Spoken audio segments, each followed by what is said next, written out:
আসসালামু আলাইকুম। আমি মোহাম্মদ সাদাত খান সোহেল, আকুপেশার ও ন্যাচারপ্যাথি নিয়ে কাজ করি। আজকের বিষয় হচ্ছে রসুন মধু। এটা হচ্ছে রসুন মধু। আপনি এটাকে গার্লিক মধু বলতে পারেন। রসুন মধুটা হচ্ছে প্রোবায়োটিক। হ্যাঁ, এটা হচ্ছে গাঁজানো রসুন মধু। আপনি এক বোতল মধু, অর্ধেক মধু দিবেন আর অর্ধেক রসুন দিয়ে 1 মাস রেখে দিবেন, তাহলে এটা প্রোবায়োটিক হয়ে যাবে। এই রসুন মধু যাদের হরমোন ইমব্যালেন্স,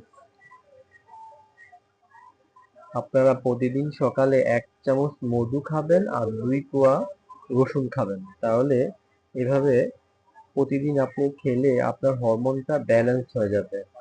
আমাদের যখন 40 বছর বা 50 বছর পার হয় তখনই আমাদের হরমোনটা ডাউন হয়ে যায়, মেটাবলিজম সিস্টেমটা লো হয়ে যায়। হ্যাঁ,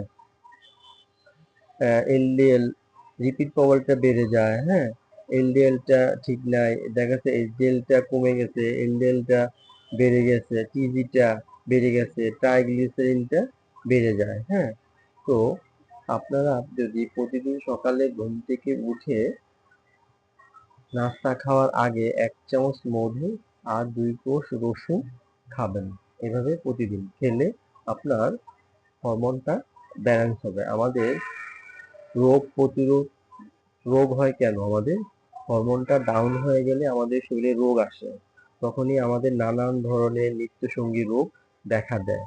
তো আপনারা যদি প্রতিদিন সকালে ঘুম থেকে উঠে 1 কোষ 2 কোয়া রসুন 1 চামচ মধু খান, তাহলে আপনার হরমোনটা ব্যালেন্স হয়ে যাবে।